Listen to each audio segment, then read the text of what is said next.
যারা ল্যাংটা হয়ে বাজারে হাটে স্কুল কলেজ দখল করেছে, অর্ধনগ্ন পোশাক পরে, বেহায়া নষ্ট বেশরমা পোশাক পরে যারা রাস্তাঘাটে চলে, এদের জন্য দোয়া করা হারাম।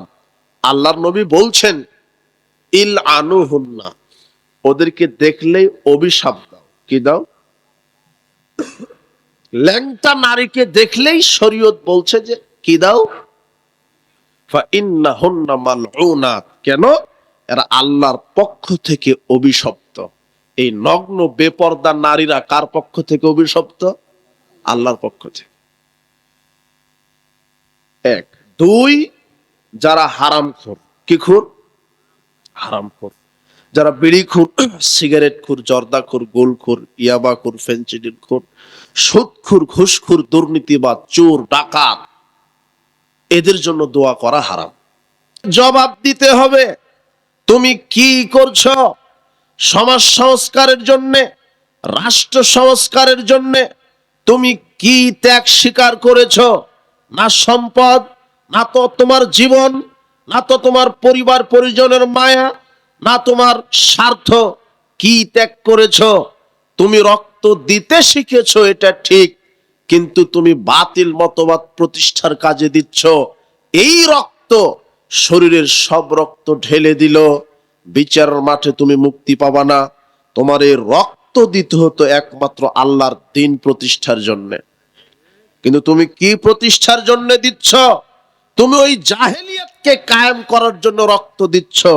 স্বৈরাচার যেই মতবাদে রাজনীতি করে গেছে, তুমি ওই মতবাদে রাজনীতি করছো। তোমার বেঁচে থাকা মরে যাওয়া সমান সমান হয়ে গেছে। এইভাবে হবে না। তোমার রক্ত বিসর্জন দিতে হবে আল্লাহর দ্বীন, আল্লাহর বিধানকে প্রতিষ্ঠা করার জন্য, ইসলামের জন্য। তুমি কি করছো? সমাজ সংস্কারের পরিবর্তে তুমি এই সমাজকে আরো ঘুণে ধরিয়ে দিয়েছো। মাদক, গান বাজনা, চোরাকারবারি, ছিনতাই, দুর্নীতি, টেন্ডারবাজি, সন্ত্রাসী। তোমার তো এগুলি শোভা পায় না। তুমি কোন নেতার পিছনে ছোট?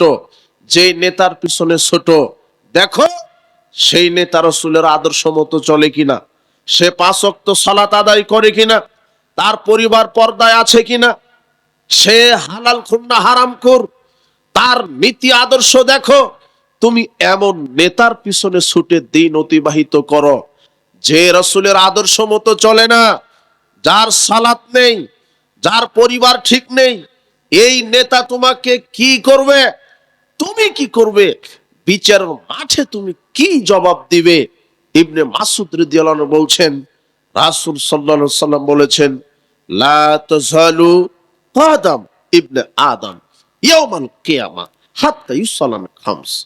আদম সন্তানকে 5টি জিজ্ঞাসা না করা পর্যন্ত আল্লাহ এক কদম বিচারের মাঠে নাড়াতে দিবেন না। এক, আন উমরিহি, আল্লাহ বলবেন সারা জীবন বোঝাও। ফিমা আফনাহু, কোন পথে ব্যয় করেছো? আল্লাহ বলবেন আদম সন্তান, তুমি তোমার সারা জীবন বোঝাও কোন পথে ব্যয় করেছো।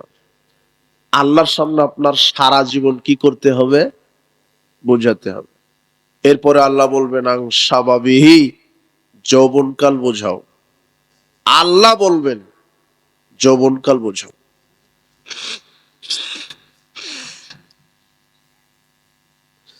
আল্লাহ বলবেন আং সাবাবিহি, যৌবনকাল বোঝাও।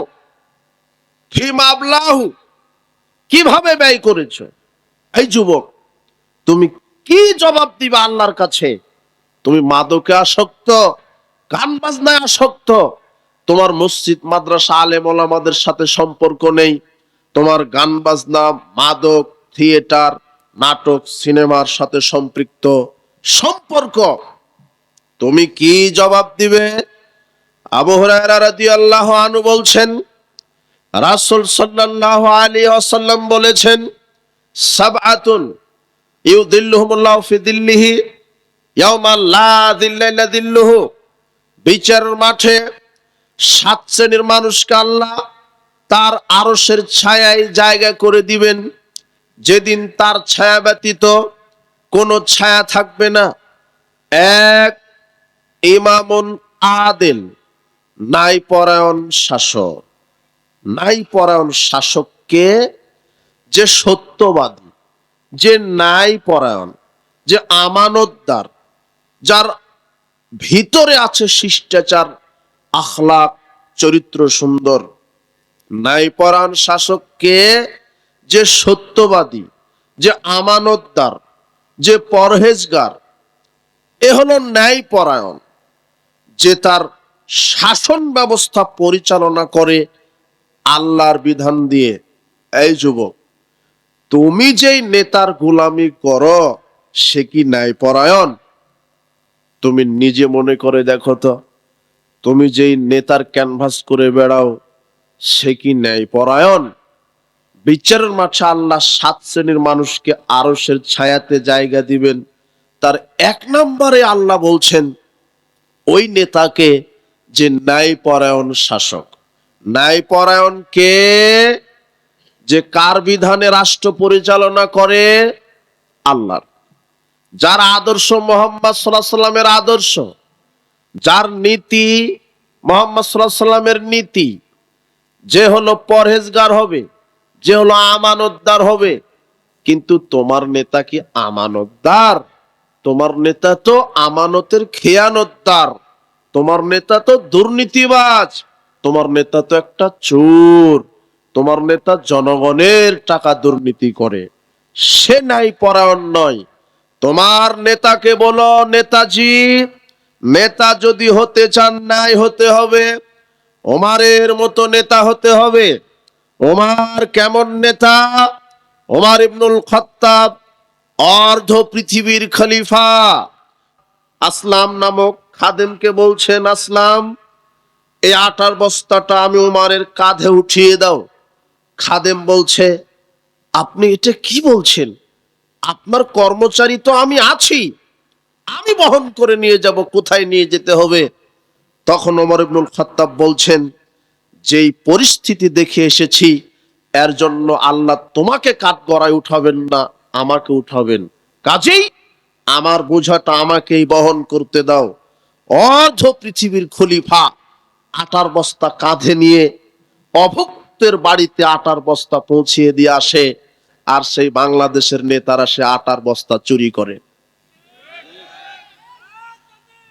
আল্লাহ সুবহানাহু ওয়া তাআলা বিচারের মাঠে 7 শ্রেণীর মানুষকে আরশের নিচে জায়গা করে দিবেন। তার একটা হচ্ছে ওই তোমার নেতাই হবে। যদি সে ন্যায়পরায়ণ হয়, ওই নেতাকে উমারের রাজনীতি শিখাতে হবে, যে রাষ্ট্রের টাকা চুরি করবে না। ওমর ইবনুল খাত্তাব যুদ্ধের গানিমাতের মাল বন্টন করছেন, সবাইকে একটা করে চাদর দিচ্ছেন। এটা তোমার একটা চাদর, তোমার রাষ্ট্রের যারা, সবাইকে একটা করে চাদর বন্টন করে দিলেন। দিতে দিতে তিনিও তার ভাগের একটা চাদর নিলেন। সবার একটা করে, তারও একটা, তার পরিবারের সবাইকে একটা করে দিলেন। পরের কোনো এক সময় তিনি জুমার খুতবা দিতে উঠেছেন, পরনে ওই চাদরের ছাটেরই জুব্বা তৈরি করা আছে। তো যেই জুব্বা, একটা চাদর দিয়ে জুব্বা হবে না, ওই জুব্বা তৈরি করতে ওরকম 2টা চাদর লেগেছে। তখন মুসল্লিরা বলছে, জি আমির সাহেব, আপনার গায়ে 2 ছাটের চাদরের জুব্বা কেন? সবাই তো একটা করে পেয়েছে, আপনি 2টা নিয়েছেন কেন? মনে হয় আপনি দুর্নীতিবাজ। তখন ওমর ইবনুল খাত্তাবের ছেলে আব্দুল্লাহ রাদিয়াল্লাহু আনহু বলছেন, শোনেন মুসল্লি, সম্মানিত মুসল্লি কেরাম, শোনেন, কি আমার ভাগের যেই চাদরটা, সেটা আমার আব্বাকে দিয়েছি, তাই 2টা চাদরের জুব্বা দিয়ে আমার আব্বা জুব্বা তৈরি করেছে। তখন মুসল্লিরা বলছে, ঠিক আছে, এবারে নেতাগিরি ঠিক আছে, এখন খুতবা চালান। ওমর ইবনুল খাত্তাব জবাবদিহিমূলক রাষ্ট্র সরকার ছিলেন, তার পরনে 2টা চাদর পরা আছে, তাই দেশের জনগণ বলছে আপনার গায়ে 2টা চাদর কেন? আশ্চর্য কথা। এটা হলো ওমর। ইসলামী বিচার ব্যবস্থা যদি রাষ্ট্রে কায়েম হয়, তাহলে গরিব মিসকিন সম্ভ্রান্ত দেখা হবে না। আজকে দেশে আইন আছে, আইনের বাস্তবায়ন নেই কেন? যারা অপরাধ করে তারাই বড় বড় মোড়ল, তাদের আপনার অফিস আদালত কোর্ট কাচারি সব পকেটে থাকে, তাদের আপনার থানা পুলিশ সব পকেটে থাকে। রাতারাতি মানুষকে মেরে থানা কন্ট্যাক্ট করেছে, তাদেরই বিচার নাই, নিরপরাধ লোক জেল খাটছে। কিন্তু ইসলাম যখন ক্ষমতায় আসবে এই সুযোগ হবে না, অপরাধ যে করবে তার শাস্তি হবে। এক সম্ভ্রান্ত পরিবারের মহিলা চুরি করেছে, ইসলামী বিধান চুরি করলে হাত কেটে দাও, ইসলামী বিধান চুরি করলে হাত কেটে দাও। সম্ভ্রান্ত পরিবারের বড় নেতার মেয়ে চুরি করে ধরা পড়েছে। এখন ওসামা ইবনে জায়েদ রাসূল সাল্লাল্লাহু আলাইহি ওয়াসাল্লামের নিকটে এসে বলছেন, ইয়া রাসূলুল্লাহ, আপনি ওই মহিলার হাত কাটবেন? ও তো সম্ভ্রান্ত পরিবারের মেয়ে, ওর হাত কাটা যাবে না। তখন রাসূল সাল্লাল্লাহু আলাইহি ওয়াসাল্লাম বলছেন, কে সম্ভ্রান্ত, কে শক্তিশালী? আজকে যদি আমি মুহাম্মদ সাল্লাল্লাহু আলাইহি ওয়াসাল্লামের মেয়ে ফাতেমা চুরি করে ধরা পড়তো, আমি নিজে আমার মেয়ের হাত কেটে দিতাম। এর নাম হলো ইসলামী বিচার। কিন্তু ক্ষমতায় যারা থাকে তাদের কোনো বিচার নেই। শোনেন, এদেশের রাজনীতি মিথ্যা, এই দলাদলি, এই সংকীর্ণ, এই গণতান্ত্রিক যে রাজনীতি, এই যুবক তুমি মাঠে নেমেছো, এ তোমাকে দুনিয়াতে শেষ করবে, পরকালে শেষ করবে। এই দলীয় সংকীর্ণতা এত খারাপ, তুমি শুধু বিরোধী দল করো। তাই কি হয়েছে? এই দিন তুমি পাবনা শহরে গন্ডগোল হয়েছে, মানুষ মারা গেছে, তুমি সেই দিন ছিলে চট্টগ্রামে, কিন্তু তুমি যে বিরোধী দলের লোক, তাই ওই হত্যাকাণ্ডের 1 নম্বর আসামি তোমাকে বানিয়েছে। তুমি হলে 1 নম্বর আসামি, তুমি বিরোধী দলের লোক। গাড়ি পোড়ায় একজন, বাড়িতে আগুন লাগায় আর এক দল, নাম দিয়ে দেয়, কেস দিয়ে দেয় আর এক দলের। তুমি এই রাজনীতিতে কেন নামলে? সাবধান, তুমি ইসলামী খেলাফায় বিশ্বাসী হও। ওই হাদিসটা ইবারত করতে গিয়ে এটা বললাম যে 7 শ্রেণীর লোককে আল্লাহ আরশের নিচে জায়গা দিবেন। তার এক হচ্ছে ইমামুন আদিল, নাই পরায়ণ শাসক। কি পরায়ণ শাসক? নাই পরায়ণ। নাই পরায়ণ কে? যা আল্লাহর বিধান দিয়ে রাজনীতি করে, যা আল্লাহর বিধান দিয়ে রাষ্ট্র চালায়, যার ভিতরে কি আছে? ন্যায় আছে, যার ভিতরে আমানতদার আছে, খেয়ানত নেই, যার ভিতরে শিষ্টাচার আছে, যার ভিতরে সত্যবাদিতা আছে, মিথ্যার আশ্রয় নেই, যার ভিতরে কোরআন সুন্নাহর বিধান দিয়ে যিনি রাষ্ট্র চালান তিনি ন্যায়পরায়ণ। তুমি বলো তোমার নেতা ন্যায়পরায়ণ কিনা? বিচারের মাঠে তোমার নেতার কি হবে? 2, শাবুন নাশা ফি ইবাদাতিল্লাহ, ওই যুবককে আল্লাহ আরশের নিচে জায়গা দিবেন যেই যুবক তার যৌবন কালকে ক্ষয় করেছে একমাত্র আল্লাহর ইবাদত করে করে। যুবক, তুমি যদি আল্লাহর ইবাদতে তোমার যৌবন কালকে ক্ষয় করে দিতে পারো, আল্লাহ তোমাকে আরশের বিশেষ ছায়ায় জায়গা দিবে। ইসলামে তোমার অনেক মূল্যায়ন, অনেক অবদান। আজকে তুমি সেই তোমার যৌবনকাল নষ্ট করে দিয়েছো, পচিয়ে ফেলেছো, মদ খেয়ে, গাঁজা খেয়ে, গান বাজনার নেশায়, বেহায়া বেশরমা নারীর পিছনে ছুটে ছুটে তুমি এই পচা ইহুদি খ্রিস্টানের তন্ত্র মন্ত্রের উপরে জীবনটাকে নষ্ট করে দিলে। বিচারের মাঠে তুমি কি জবাব দিবে? আল্লাহ বিচারের মাঠে বলবেন, যৌবনকালের হিসাব দাও। রাসূল সাল্লাল্লাহু আলাইহি ওয়াসাল্লাম বলছেন, শোনো, এই লোক, তোমাকে বলছি শোনো, কালালি রাজুলিন ওয়া হুয়া ইয়াইজুহু, আল্লাহ নবী একজন ব্যক্তিকে উপদেশ দিতে গিয়ে বলছেন, ইগতানিম খামসান কাবলা খামসিন, 5টা জিনিস আসার পূর্বে 5টা জিনিসকে মূল্যায়ন করো। 5টা জিনিস আসার পূর্বে 5টা জিনিসকে মূল্যায়ন করো। এক, শাবাবাকা কাবলা হারামে, বার্ধক্য আসার পূর্বে যৌবনকালকে মূল্যায়ন করবেন। দুই, ওয়াসিহহাতাকা কাবলা সাকামিক, অসুস্থ হওয়ার পূর্বে সুস্থতাকে মূল্যায়ন করবেন। আল্লাহ নবীর পরে বলছেন ওয়াগিনাকা কাবলা ফাকরিক, দারিদ্র আসার পূর্বেই ধনী অবস্থাকে মূল্যায়ন করবেন। অফারাগাকা কাবলা শুগলিক, ব্যস্ততা আসার পূর্বে অবসর সময়কে মূল্যায়ন করবেন। ও হায়াতাকা কাবলা মাউতিক, মৃত্যু আসার পূর্বে নিজের জীবনকে মূল্যায়ন করবেন। যখন বৃদ্ধ হয়ে যাবে তখন তাহাজ্জুদ পড়তে চাইলেও পারবে না, সুন্দরভাবে সেজদা দিতে চাইলেও সেজদা হবে না, সুন্দরভাবে সূরা ফাতিহা তেলাওয়াত করতে চাইলে পারবে না। কেন? বৃদ্ধ হয়ে গেছো, এখন আর ইবাদত করতে পারবে না ভালোভাবে। কিন্তু জিহাদ করো, সালাত আদায় করো, সিয়াম রাখো, কোরআন তেলাওয়াত করো, তাসবিহ তাহলিল করো। সবচেয়ে ইবাদতের পারফেক্ট সময় কোনটা? যৌবন। কিন্তু সেই যৌবন কালটাই তুমি শয়তানকে ওয়াক্ফ করে দিয়েছো, তুমি আল্লাহর জন্য ব্যয় করো না। তোমার কি হবে? যুবক, তুমি সাবধান হও। তোমাকে আল্লাহর নবী বলছেন যে বৃদ্ধ হওয়ার পূর্বে যৌবন কাল মূল্যায়ন করো, অসুস্থ আসার পূর্বেই সুস্থতাকে মূল্যায়ন করো। প্রত্যেকটার এক একটা করে আল্লাহর নবী ফজিলত বলে দিয়েছেন।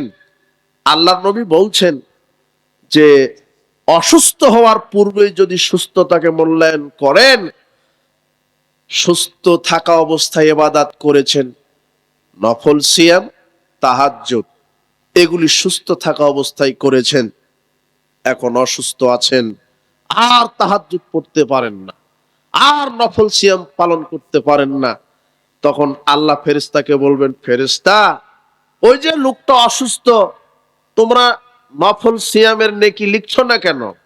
তোমরা তাহাজ্জুদের নেকি লিখছো না কেন?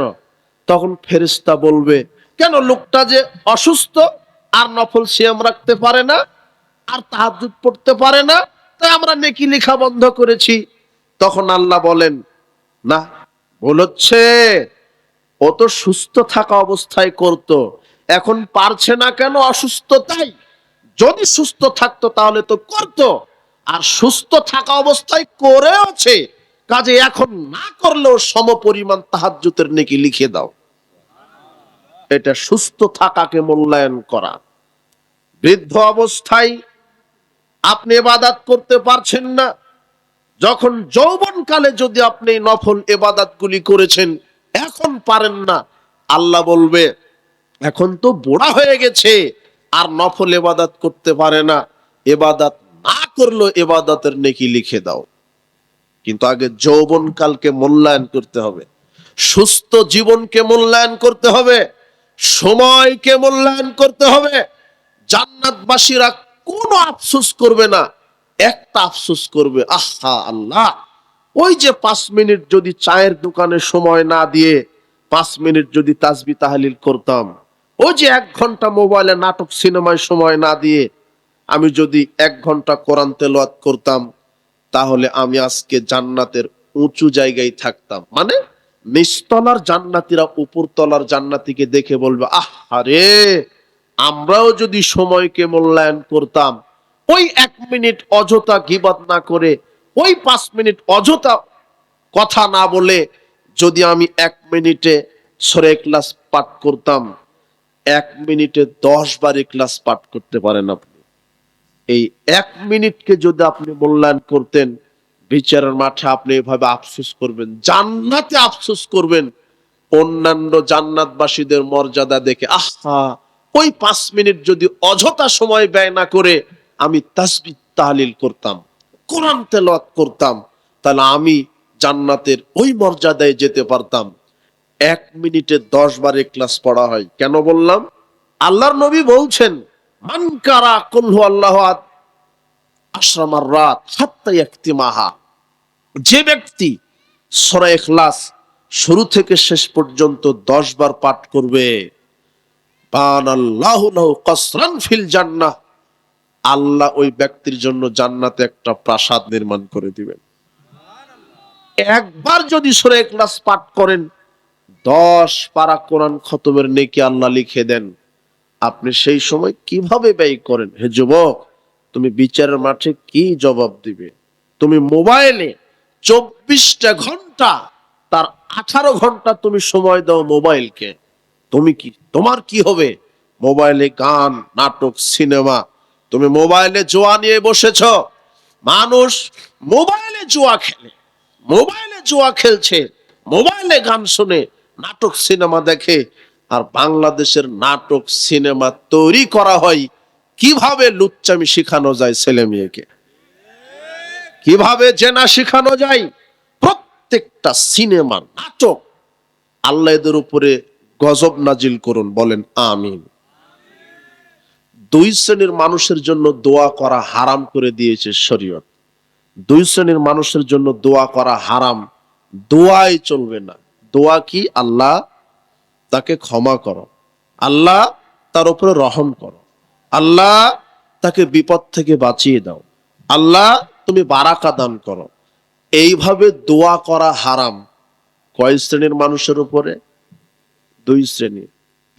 এক, ওই যে নগ্ন বেহায়া বেশর্মা মহিলা, নারী, ওটা আপনার বোন, আপনার স্ত্রী, আপনার মেয়ে, যারা ল্যাংটা হয়ে বাজারে, হাটে, স্কুল কলেজ দখল করেছে, অর্ধনগ্ন পোশাক পরে, বেহায়া নষ্ট বেশর্মা পোশাক পরে যারা রাস্তাঘাটে চলে, এদের জন্য দোয়া করা হারাম।